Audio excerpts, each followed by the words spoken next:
कि बहुजन समाज पार्टी एक राजनीतिक के साथ साथ एक मिशन और मूवमेंट भी है। जब तक ये मिशन और मूवमेंट जिंदा रहेगा, आने वाली पीढ़ी को मान सम्मान स्वाभिमान मिलता रहेगा। और यही मान सम्मान स्वाभिमान के लिए हम लोग यहाँ इकट्ठे हुए हैं। एक तरफ कहते गुंडों की सरकार, दूसरी तरफ कहते बुलडोजर की सरकार, और तीसरी जब बहन जी की सरकार होती थी तो वो कहते थे सर्जन हिताय सर्जन सुखाय की सरकार। अब ये बताओ किसकी सरकार बनाना चाहिए, जरा बताओ किसकी सरकार बनना चाहिए? बहुजन समाज पार्टी सर्जन हिताय सर्जन सुखाय के आधार पर सरकार बनना चाहिए। अब हम राजनीतिक समर्थन नहीं करेंगे। बहन जी ने क्या संकल्प लिया कि हम राजनीतिक समर्थन नहीं करेंगे, अब हम सामाजिक समर्थन करेंगे, सामाजिक समर्थन लेंगे। अब राजनीतिक गठबंधन नहीं करेंगे, हम सामाजिक गठबंधन करेंगे। तब बहन जी ने पूरे प्रदेश के अंदर हर समाज में भाईचारा पैदा करके सर समाज को अपना मालिक बनाने के लिए कह दिया था, जाओ पूरे प्रदेश में ब्राह्मण भी, ठाकुर भी, बैस भी, मुसलमान भी, पाल, प्रजापति, कश्यप, शाक, सैनी, मौर्य के साथ साथ सैन समाज भी, हर समाज से कह दिया जाओ तुम अपनी समाज को जोड़ो, अपना भाईचारा बनाओ। और फिर नारा दे दिया जिसकी जितनी संख्या भारी उसकी उतनी, यही नारा दिया था नहीं दिया था? जैसे ही सर समाज ने वोट दिया, ब्राह्मण ने, ठाकुर ने, बैस ने, पाल, प्रजापति, जाट, गुजर ने, मुसलमान ने, सर समाज ने जब वोट दिया तो लोगों ने कहा कि अब किस किस को ये भागीदारी देंगे। लोगों ने कहा, राजनीतिक लोगों ने कहा किस किस को भागीदारी देंगे ये। तब बहन जी ने, जब बहन जी ने मुख्यमंत्री पद की शपथ ली तो उन्होंने ब्राह्मण के बेटे को भी शपथ दिलाई, बैस के बेटे को भी शपथ दिलाई, ठाकुर के बेटे को भी शपथ दिलाई, मुसलमान के बेटे को भी शपथ दिलाई, पाल, प्रजापति, कश्यप, जाट, गुजर के बेटे को भी अपने साथ शपथ दिलाई। जब सर समाज के लोगों ने शपथ ली, सब मंत्री बने, तो विरोधियों के मुंह खामोश रह गए कि इन्होंने सबको मंत्री बना दिया। अब तो सब लोग, ब्राह्मण भी कहेगा हमारी सरकार चल रही, बैस भी कहेगा हमारी सरकार, ठाकुर भी कहेगा हमारी सरकार, पाल, प्रजापति, जाट, गुजर भी कहेगा हमारी सरकार चल रही। अब हमारे पास तो कुछ बचेगा नहीं।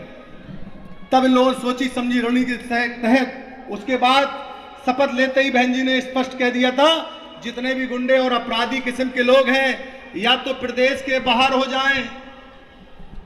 क्या कहा था? या तो प्रदेश के बाहर, नहीं तो जेल के, या बाहर जाओ या भीतर, नहीं तो सीधे। लेकिन किसी को भेजने की जरूरत नहीं पड़ी। शासन का इकबाल बुलंद था, बहन जी का टेलर इतना बड़ा था, अधिकारी से लेके कर्मचारी, कर्मचारी से लेके अपराधी, अधिकारी से लेके कर्मचारी, कर्मचारी से लेके अपराधी सारे अंकुश में थे। वो जानते थे कि 1 मिनट के अंदर डिसीजन लेने वाली बहन कुमारी मायावती जी हैं। तो इस प्रदेश में अमन चैन रहा और बहन जी ने एक संदेश दे दिया था। वो संदेश, जब एक सांसद ने जमीन घेरने का काम किया था हमारी सरकार में, एक सांसद ने एक जमीन घेरने का काम किया था, तो बहन जी ने उस सांसद के ऊपर मुकदमा लिखवा के अपने घर में बुला के, अपने घर में अपने सांसद को, ऐसा जिगर बहुत कम लोगों में होता है, अपने घर पे बुला के अपने सांसद को गिरफ्तार कराने काम बहन कुमारी मायावती जी ने किया था। और संदेश दे दिया था, संदेश दे दिया था कि जब हमारा सांसद गलत काम कर सकता है, हम जब उसको नहीं छोड़ सकते तो आरएस के लोग, भाजपा के लोग, सपा के लोग, इनको तुम्हारी हैसियत क्या आएगा? अगर तुमने भी लाइन ऑर्डर तोड़ने की कोशिश करी, तुम्हें भी ठीक करने का इलाज हम जानते हैं। इसलिए किसी की हिम्मत नहीं पड़ी थी। यह था इकबाल बुलंद, शासन का इकबाल बुलंद। आज मैं कहता हूं कहीं यहां, आज तो एक मैं देख रहा हूं कि इसके पहले की सरकार किसकी कहलाते थे? कह रहे थे गुंडों की सरकार। इसके पहले जो सरकार का नाम क्या था? गुंडों की, सपा को कहते हैं गुंडों की सरकार। और भाजपा, ये जो सरकार योगी चले इसको कहते हैं बिल्डोजर की सरकार। क्यों भाई, क्या कहते हैं बताओ? यही कहते, मैं गलत तो नहीं कह रहा हूं, कह रहे भाई। लेकिन ये एक तरफ कहते हैं बिल्डोजर की सरकार और दूसरी तरफ कहते हैं गुंडों की सरकार। और जब बहन जी की सरकार होती थी, अरे भाई कश्यप जी रुक जाओ, हमारे लोग 2 घंटे बाद ही पानी पी लेंगे। ये महापुरुष का जन्मदिन मना रहे हैं हम लोग। क्या कहते हैं, अब गौर से समझने वाली बात। एक तरफ कहते हैं गुंडों की सरकार, दूसरी तरफ कहते हैं बुलडोजर की सरकार, और तीसरी जब बहन जी की सरकार होती थी तो वो कहते थे सर्जन हिताय सर्जन सुखाय की सरकार। अब ये बताओ किसकी सरकार बनाना चाहिए, जरा बताओ किसकी सरकार बनना चाहिए। बहुजन समाज पार्टी सर्जन हिताय सर्जन सुखाय के आधारित पे सरकार बनना चाहिए। इसलिए मेरे सर्व समाज के लोगों और हमारे मिशनरी लोगों, संगठन के लोगों, मेरी आपसे गुजारिश है कि आज आप लोग आने वाला चुनाव किसका है, पहले नगर पालिका नगर पंचायत का भी आ सकता है। सर्व समाज में भाईचारा जिस तरीके से बहन जी ने बनाया था, आज भी कह रही बहन जी, आप सर्व समाज के लोगों को तैयार कर लो, सर्व समाज में भाईचारा बना लो, थोड़ा सा झुक जाओ। झुका हुआ वृक्ष कभी, क्यों भाई, झुका हुआ वृक्ष कभी टूटता है? तना हुआ वृक्ष उखड़ के फिक जाता है।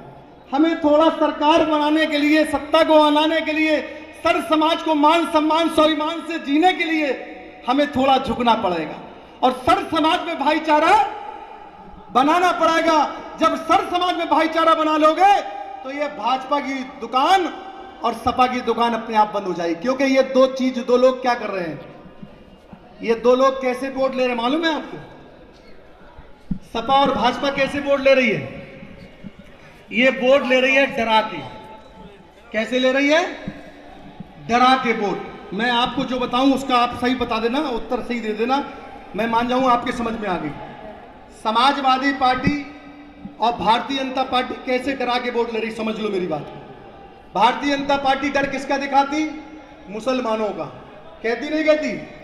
हिंदू भाइयों से कहती कि अगर तुमने सपा को वोट दिया तो मुसलमान तुम्हें खा जाएगा। क्यों? मुसलमान का डर दिखा के लेती नहीं लेती? क्यों मैं गलत कह रहा हूं सही कह रहा हूं, बताओ आप लोग। मुसलमानों का डर दिखा के वोट भाजपा लेती है और समाजवादी पार्टी मुसलमानों को भाजपा का डर दिखा के वोट लेती है। क्यों मैं गलत कह रहा हूं, बता दो। आप लोग सहमत है कि नहीं है?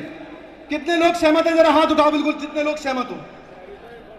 ये डरा के कब तक हम वोट दिलाते रहेंगे? क्यों भाई बताओ, डरा के हम लोग वोट दे सकते हैं?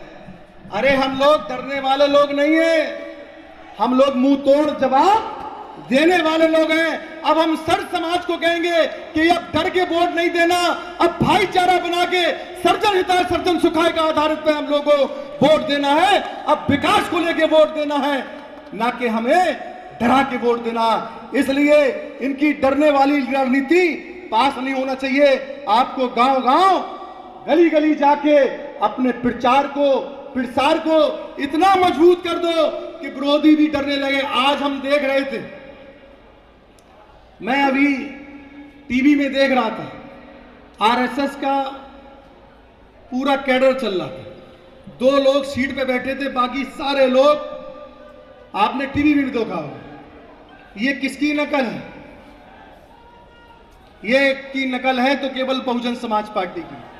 बहुजन समाज पार्टी किस नाम से जानी जाती है?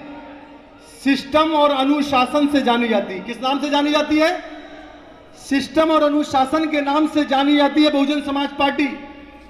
और सिस्टम और अनुशासन को बना के रखने का काम इस प्रदेश के अंदर बहन कुमारी मायावती जी, चाहे शासन हो चाहे संगठन हो, उसको दुरुस्त करने का काम बहन कुमारी मायावती जी अच्छी तरह जानती हैं। इसलिए हम नहीं कहते, विरोधी भी क्या कहते हैं कि अगर सरकार कोई जलाना जानता है, क्यों भाई मैं गलत कह रहा हूं बताओ? अगर कोई भाजपा को लोग बुला लो, सपा के लोग बुला लो, तो वो कहेंगे यार बाकी सरकार अगर किसी के हाथ में चलती है, अगर सरकार कोई चला सकता है देश के सबसे बड़े प्रदेश में, देश के सबसे बड़े प्रदेश में, जहां से प्रधानमंत्री उत्तर प्रदेश से ही जाता है, अगर देश के सबसे बड़े प्रदेश को बहन कुमारी मायावती जी इतना बेहतर चला सकते हैं तो देश को फिर कैसा चलाएंगे ये आप बेहतर समझ सकते हो। आप बेहतर समझ सकते हो, ये भी आपको कहने की जरूरत है। इसलिए दलित और मुसलमानों के साथ साथ सर्व समाज को आपका जगाने का काम आपका है। कि चलो अब हम डरा के वोट नहीं, हम भाईचारा बना के वोट मांगने आए हैं। अब बताओ, डर के वोट देना चाहते हो या भाईचारा बना के वोट देना चाहते हो? तभी अपने आप लोग कहेंगे हम तो भाईचारे वाले हैं, तो शायद भाईचारा उनके दिमाग में आएगा और हम लोगों की बात कामयाब हो जाएगी। मैं इसी के साथ कहता हूं आपसे कि आप लोगों को आज से संकल्प लेके जाओ। जो मानवर काशीराम साहब का सपना था और बाबा साहब का सपना था, क्या सपना था? अगर वाकई मानवर काशीराम साहब को आप मानते हो तो उनकी बताई हुई बातों को भी मानना, उनके बनाई हुई मिशन को भी आगे बढ़ाना है। बढ़ाना नहीं बढ़ाना, क्यों भाई बताओ? और जो उनने बहुजन समाज पार्टी बनाई है, जन्मदाता रहे, उसको कभी झुकने मत देना, उसको कभी शर्मिंदा मत होने देना। उसके लिए अपनी एक एक खून का कतरा भी पसीने का छोड़ दो, उसको, इस दिल को, इस मिशन और मूवमेंट को, क्योंकि बहुजन समाज पार्टी एक राजनीति के साथ साथ एक मिशन और मूवमेंट भी है। जब तक ये मिशन और मूवमेंट जिंदा रहेगा, आने वाली पीढ़ी को मान सम्मान स्वाभिमान मिलता रहेगा। और यही मान सम्मान स्वाभिमान के लिए हम लोग यहां इकट्ठा हुए हैं, एकत्र हुए हैं। इसलिए हमें महापुरुषों को सपने को साकार करने के लिए भाईचारा बनाना जरूरी है। जो हमारे महापुरुषों का सपना था कि 85% और 100% लोग इकट्ठा हो जाए, तब जाके इनकी दुकान अपने आप, ये जो भयरूपियों की दुकान चल रही, इनकी दुकान अपने आप बंद हो जाएगी और तब असली भाईचारा बन जाएगा। DNN हिंदी को सब्सक्राइब करने के लिए दबाएं लाल रंग का सब्सक्राइब बटन और घंटी का बटन दबाकर ऑल नोटिफिकेशन पर क्लिक करें। चैनल को जिंदा रखने के लिए नीले रंग का ज्वाइन बटन दबाकर चैनल को आर्थिक सहयोग करें।